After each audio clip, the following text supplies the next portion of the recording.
আল্লাহ আমিরুল মুমিনিন বানিয়েছেন।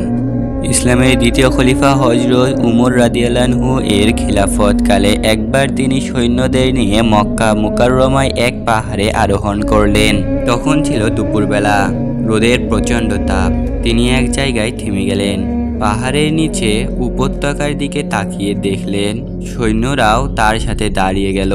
সবাই খুব পরিশ্রান্ত ও ঘেমে একাকার। কোথাও কোনো ছায়া নেই।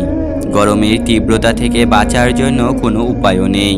তখন একজন বলল, আমিরুল মুমিনিন, এখানে এই প্রচণ্ড গরমের মধ্যে দাঁড়িয়ে আপনি কি দেখছেন?